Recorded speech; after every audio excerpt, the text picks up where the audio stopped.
வணக்கம் உறவுகளே, hello every one. இந்த வீடியோ மெரிட் இன்க்ரிமெண்ட் பத்தினது. இதை யார் யூஸ்ஃபுல்லா இருக்கும் அப்படின்னு பாத்தீங்கன்னா, நீங்க ஒரு நார்மல் ஸ்டாஃபா ஒரு கம்பெனில வேலை பார்த்துக்கிட்டு இருப்பீங்க. உங்களுக்கு வருஷத்துக்கு ஒரு தடவை மெரிட் இன்க்ரிமெண்ட் அப்படின்னு ஒரு சர்டன் பெர்சன்டேஜ் ஆஃப் இன்க்ரீஸ் உங்களுக்கு கொடுப்பாங்க. நல்ல கம்பெனில 5 to 10% உங்களுக்கு கிடைக்கும்.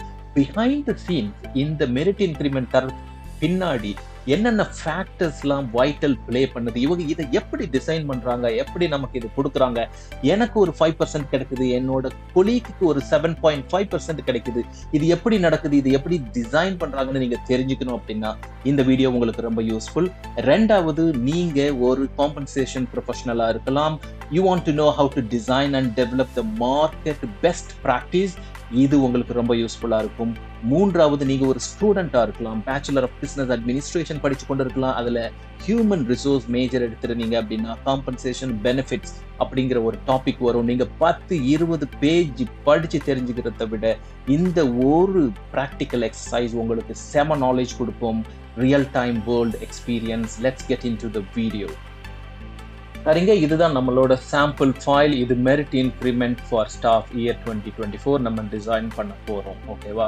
இப்போ இதுல வந்துட்டு முக்கியமான காலம்ஸ் அப்படின்னு பாத்தீங்கன்னா, ஸ்டாஃபோட current basic salary, min scale, mid scale and maximum scale. This is nothing but the salary bracket or pay structure or pay scale அப்படின்னு சொல்லுவோம். நீங்க என்ன கரண்ட் பேசிக் சேலரி வாங்கிட்டு இருக்கீங்களோ ஒரு பர்டிகுலர் ஜாபுக்கு, அதுக்குன்னு ஒரு சேலரி பிராக்கெட் இருக்கும். அதுதான் சேலரி ஸ்ட்ரக்சர். ஓகேவா? இதுதான் மெயினா இந்த எக்ஸசைஸுக்கு வைட்டல் ரோல் பிளே பண்ணும். அடுத்ததா ஒரு ஃபேக்டர் என்னன்னு பாத்தீங்கன்னா, உங்களோட performance rank for the year 2024. ஒவ்வொரு வருஷமும் முடியும் போது உங்களுக்கு ஒரு பெர்ஃபார்மன்ஸ் அப்ரைசல் உங்களோட லைன் மேனேஜர் உங்களை இவாலுவேட் பண்ணுவார் இல்லையா, ஃபீட்பேக் கொடுப்பாரு. நீங்க என்னென்ன சாதிச்சிருக்கீங்க, கேபிஐஸ் அச்சீவ் பண்ணிருக்கீங்க, கன்ஸ்ட்ரக்டிவ் ஃபீட்பேக், இதெல்லாம் தாண்டி உங்களுக்கு ஃபைனலா என்ன வரும் அப்படின்னா பெர்ஃபார்மன்ஸ் ரேங்க் அந்த வரும். அந்த பெர்ஃபார்மன்ஸ் ரேங்கை நம்ம கலெக்ட் பண்றோம். இந்த பெர்ஃபார்மன்ஸ் ரேங்க் ஃபார் எக்ஸாம்பிள் இதுல என்ன இருக்கு அப்படின்னு பாத்தீங்கன்னா 5 டைப்ஸ் ஆஃப் பெர்ஃபார்மன்ஸ் ரேங்க் இருக்கு. அதுல ஃபர்ஸ்ட் வந்துட்டு excellent, which is the top, exceeds job, meets job, needs improvement and unsatisfactory. ஒரு கம்பெனியில ஸ்டாஃப் இருப்பாங்க, அவங்களோட ரேங்க் டிஃபர் ஆகும். அவங்களோட அச்சீவ்மெண்ட்டையும் அவங்களோட வேலை திறனை பொறுத்தும் அவங்களோட இவாலுவேஷன் டிஃபரெண்ட் ஆகும். இப்போ நம்ம இதை பேஸ் பண்ணி என்ன பண்ண போறோம் அப்படின்னா, பே பொசிஷன். அவங்க இப்போ கரண்ட் பேசிக் சேலரி இப்படி இருக்கு, அவங்களோட பே ஸ்ட்ரக்சர் வந்துட்டு கிவன் இந்த மாதிரி இருக்கு, அவங்க எந்த இடத்துல இப்ப இருக்கிறாங்க, விச் மீன்ஸ் பே பொசிஷன். அதை நம்ம கண்டுபிடிக்கிறதுக்கு எக்ஸ்ட்ராவா ஒரு காலம் என்ன வைக்கிறோம் அப்படின்னா, மின்க்கு மேல பிலோ மின், மிட்டுக்கு மேல பிட்வீன் மிட் அண்ட் மேக்ஸ், மேக்ஸுக்கு மேல பிட்வீன் மிட் அண்ட் மேக்ஸ். நம்ம இப்போ வரப்போற நிமிடங்கள்ல இதை பத்தி கூடுதல் நம்ம எக்ஸ்பிளைன் பண்ணுவோம். இப்ப நீங்க பாத்தீங்க அப்படின்னா கரண்ட் பேசிக் சேலரி 6,700 இருக்குது இல்லையா? இப்ப அவரோட சேலரி பிராக்கெட் நீங்க பாத்தீங்க அப்படின்னா 5,995, மிட் வந்துட்டு 9.592 அண்ட் மேக்ஸ் வந்துட்டு 13 இருக்கணும் இல்லையா?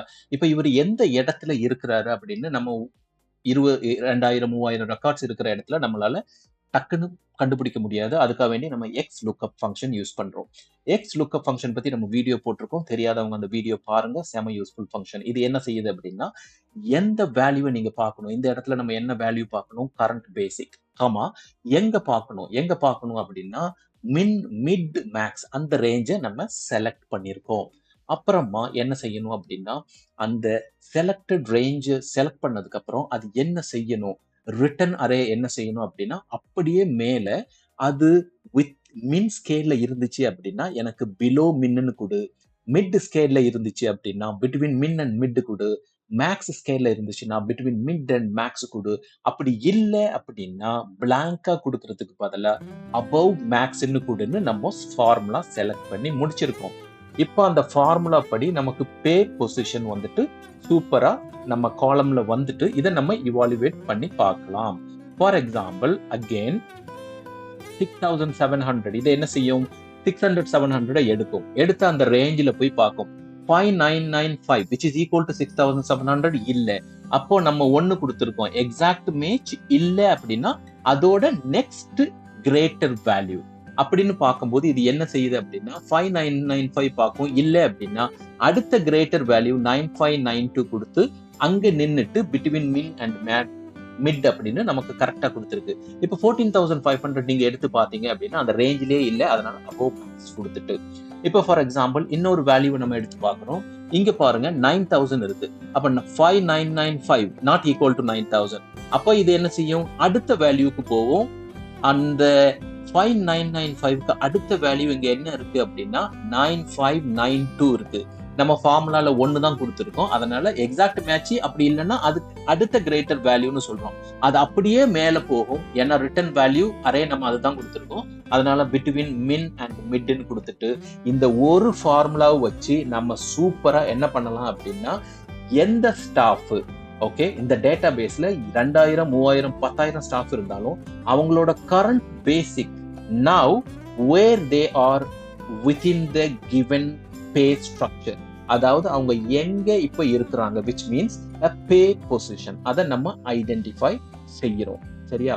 இந்த பே பொசிஷன் ஐடென்டிஃபை பண்றது தான் முதல் ஸ்டெப். ஃபார்முலாவை திருப்பி நீங்க பாருங்க.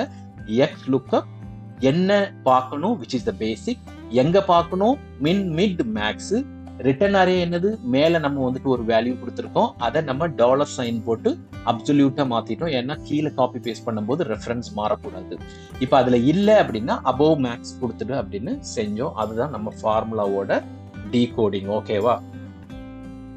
ஓகேங்க, இப்போ நம்ம ஸ்டெப் 2 வந்திருக்கோம். ஸ்டெப் 2 வந்துட்டு how to build a performance grid. Performance grid அப்படிங்கிறது 2 டைமென்ஷனலா நம்ம பார்க்கணும்.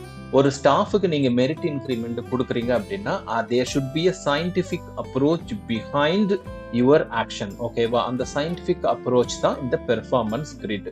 நம்ம இப்போ இங்க என்ன பார்க்குறோம் அப்படின்னா 2 டைமென்ஷனல் அரே பார்க்கணும். ஃபர்ஸ்ட் டைமென்ஷன்ல வந்துட்டு உங்களுக்கு என்ன இருக்கும் அப்படின்னா பெர்ஃபார்மன்ஸ் ஆஃப் த ஸ்டாஃப்.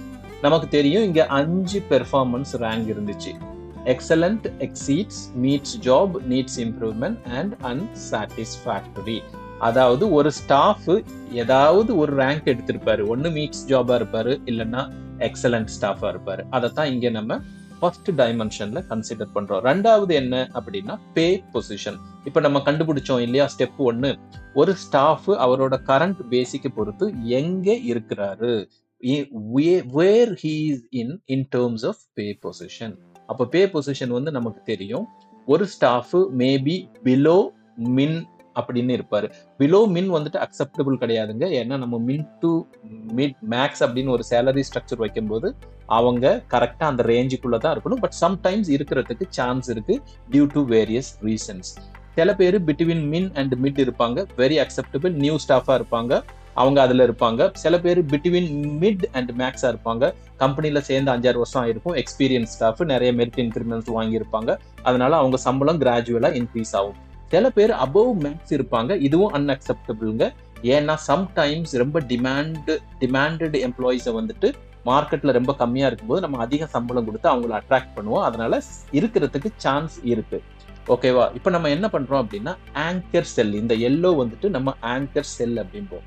ஏன்னா ஃபார் எக்ஸாம்பிள் ஒரு ஸ்டாஃப் அவருக்கு பெர்ஃபார்மன்ஸ் ரேங்க் வந்து மீட்ஸ் ஜாப். ஓகேவா? கம்பெனி சொல்லுது நான் ஒரு 5% அவங்களுக்கு கொடுப்பேன், அதை பேஸ் பண்ணி நீ பெர்ஃபார்மன்ஸ் கிரிட் பில்ட் பண்ண அப்படின்னு. ஃபார் எக்ஸாம்பிள் இதுல நம்ம என்ன செய்யறோம் அப்படின்னா ஒரு ஸ்டாஃப் மீட்ஸ் ஜாப் ரேங்க்ல இருக்கிறாரு, அதே சமயம் அவர் வந்துட்டு அபவ் தி மேக்சிமம் ஸ்கேல் இருக்கிறாரு.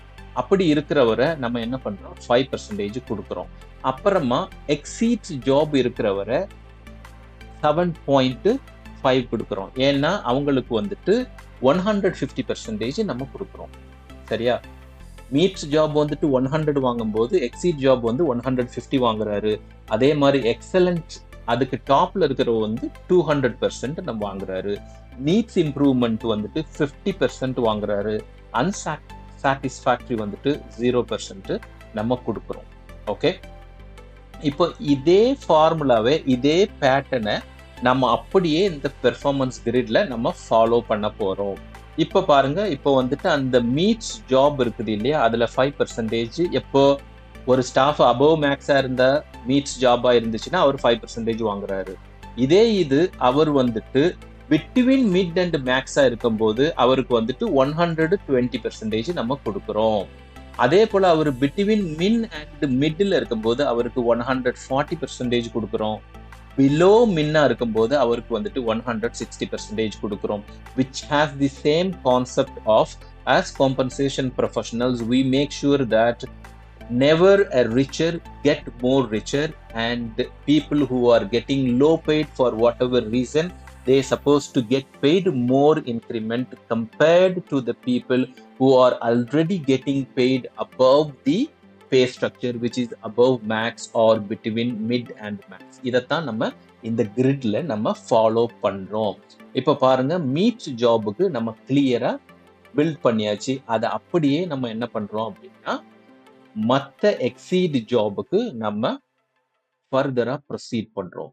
எக்ஸீடா இருக்கிறவங்க, எக்ஸலண்டா இருக்கிறவங்க, நீட்ஸ் இம்ப்ரூவ்மெண்டா இருக்கிறவங்க, அவங்க எல்லாத்துக்கும் அப்படியே நம்ம ஃபாலோ பண்றோம். நீங்க நல்லா கவனிச்சீங்க அப்படின்னா ஆங்கர் செல் வந்துட்டு அப்படியே இருக்குது. Everything is based on the anchor cell for the reason. Because நாளைக்கு உங்க கம்பெனி வந்து சொல்றாங்க, ஒரு ஆளு மீட்ஸ் ஜாப் இருந்து அவரு அபவ் மேக்ஸா இருந்தாங்க அப்படின்னா அவங்களுக்கு 5% என்னால கொடுக்க முடியாது, 3% தான் கொடுக்க முடியும் அப்படின்னு சொன்னா எல்லாமே வந்து கனெக்டடா இருக்கணும். அப்பதான் நமக்கு என்ன பண்ண முடியும் அப்படின்னா அப்பதாங்க நமக்கு வந்துட்டு 3 அப்படின்னு ஆங்கர் செல்ல நம்ம சேஞ்ச் பண்ணும்போது we want to make sure that all the other calculations which is based on performance and pay position should get changed automatically, டைனமிக்கா சேஞ்ச் பண்ணணும். அதுக்காக வேண்டி தான் நம்ம ஆங்கர் செல் டிசைன் பண்ணியிருக்கோம். இப்போ நீங்க வந்துட்டு இந்த கிரிட்டை ஒரு தடவை அப்படியே ஓவர்வியூ செஞ்சு பார்த்தாலே உங்களுக்கு தெரியும். எக்ஸலண்டா இருக்கிறவங்க வந்துட்டு அபவ் மேக்ஸ்ல இருந்தே நீங்க போய் பாருங்க. அபவ் மேக்ஸ் 10 வாங்குறாரு, பிட்வீன் மிட் அண்ட் மேக்ஸ் 12 வாங்குறாரு, பிட்வீன் மின் அண்ட் மிட் வந்துட்டு 14% வாங்குவாரு, பிலோ மினிமம் வந்துட்டு 16 வாங்குறாரு. உங்களுக்கு பார்த்தாலே தெரியும், அதிகமா சம்பளம் வாங்கிக்கிட்டு இருக்கிறவங்க கம்மியா மெரிட் இன்கிரிமெண்ட் வாங்குறாங்க. கம்மியா சம்பளம் வாங்கிக்கிட்டு இருக்கிறவங்க அதிகமான மெரிட் இன்கிரிமெண்ட்டுக்கு எலிஜிபிள் ஆகுறாங்க. அது ஏன் அப்படின்னா அவங்க வந்துட்டு for whatever case they are far below in the designed pay structure. அதனால தான் நம்ம இது மாதிரி கொடுக்குறோம். ஃபார் எக்ஸாம்பிள் இப்போ ஆங்கர் செல்ல வந்துட்டு நான் 7% அப்படின்னு மாற்றும் போது பாருங்க, ஓவராலா த கிரிட் கெட்ஸ் டைனமிக்லி சேஞ்ச்டு. இதுதாங்க இந்த கிரிட் வந்துட்டு நம்ம ரெஃபரன்ஸ் வச்சிருக்கோம், எல்லா செல்லும் கனெக்டட். ஓகேவா? இது எதுக்கு யூஸ் ஆகும் அப்படின்னா கம்பெனிஸ் நம்ம ப்ரப்போசல் கொடுக்கும்போது எப்பெல்லாம் அவங்க மைண்ட் சேஞ்ச் பண்ணி ஃபைனான்ஷியல் டைமென்ஷன் அட்ஜஸ்ட் பண்ணி இல்லை 3% தான் கொடுக்க முடியும், 5% தான் கொடுக்க முடியும், 7% தான் கொடுக்க முடியும் அப்படின்னு அவங்க சொல்லும்போது நம்ம வந்துட்டு ப்ரப்போசல்ஸை 1, 2, 3 சினாரியோன்னு சேஞ்ச் பண்ணுவோம். அப்போ நமக்கு நிறைய எஃபோர்ட்ஸ் குறையணும், டைனமிக்கா டக்குன்னு வேலை நடக்கணும். அப்படின்னா இது மாதிரி ஒரு ப்ராப்பர் சயின்டிஃபிக் வேல நம்ம கிரிட் டெவலப் பண்ணி டிசைன் பண்ணணும். அதுக்கு தான் இது ஹெல்ப் ஆகும். ஓகே காய்ஸ், தேங்க்ஸ் ஃபார் வாட்சிங் திஸ் வீடியோ. இதோட கண்டினியூவேஷனா நம்ம பார்ட் 4 போட போறோம். அது என்ன பண்ணுது அப்படின்னா, இப்போ இங்க ஸ்டெப் 1 பே பொசிஷன் கண்டுபிடிச்சோம். Step 2 scientific approach behind the scenes நம்ம சூப்பரா ஒரு பெர்ஃபார்மன்ஸ் கிரிட் டெவலப் பண்ணிருக்கோம். இப்போ என்ன பண்ணணும்னா each and every staff how much percentage increment they are going to get அப்படிங்கறது அந்த கிரிட்ல இருந்து நம்ம ஒரு ஃபார்முலா போட்டு மாஸ்டர் ஃபைல்ல எடுக்க போறோம். எடுத்துட்டு அதுக்கப்புறம் சம் பண்ணோம் அப்படின்னா டோட்டல் பட்ஜெட் காமிக்கும். ஃபார் எக்ஸாம்பிள் 2 மில்லியன் காமிக்குதுன்னு வைங்க. அதை நம்ம மேனேஜ்மெண்ட்டை கொடுக்கும்போது அவங்க சொல்றாங்க, no I have only 1.5 million, so go and adjust அப்படின்னு சொல்லும்போது நம்ம மேனுவலா அட்ஜஸ்ட் பண்ணாம கோல் சீக் அப்படின்னு ஒரு ஃபங்க்ஷன் இருக்குது. that will adjust dynamically the budget allotted by the management. அதைத்தான் நம்ம எப்படி செய்யறதுன்னு பார்க்க போறோம். Maybe if it is a very good company, they may tell you that you have 2 million, very good, but I can pay around 2.5 million அப்படின்னு சொல்லும் போது நம்மளோட ஃபைல அட்ஜஸ்ட் பண்ண வேண்டி இருக்குங்க. அதுக்கும் இதே போல கோல் சீக் ஃபங்க்ஷன் யூஸ் பண்ணி வித்தின் ஃபியூ செகண்ட்ஸ் நம்மளோட ஹோல் மாஸ்டர் ஷீட்டையும் அந்த கிரிட்டையும் சேஞ்ச் பண்ணிட்டு நமக்கு சூப்பரா ப்ரப்போசல் கொடுக்க முடியும். அதைத்தான் பார்ட் 4ல பார்க்க போறோம். guys, stay tuned. Thanks for watching. Videos enjoy பண்ணீங்க அப்படின்னா நம்ம சேனலை சப்ஸ்கிரைப் பண்ணுங்க, வீடியோஸ் லைக் பண்ணுங்க. நம்மளோடது புதிய சேனல். உங்களோட சப்போர்ட் கண்டிப்பா அவசியம். Have a great day, guys.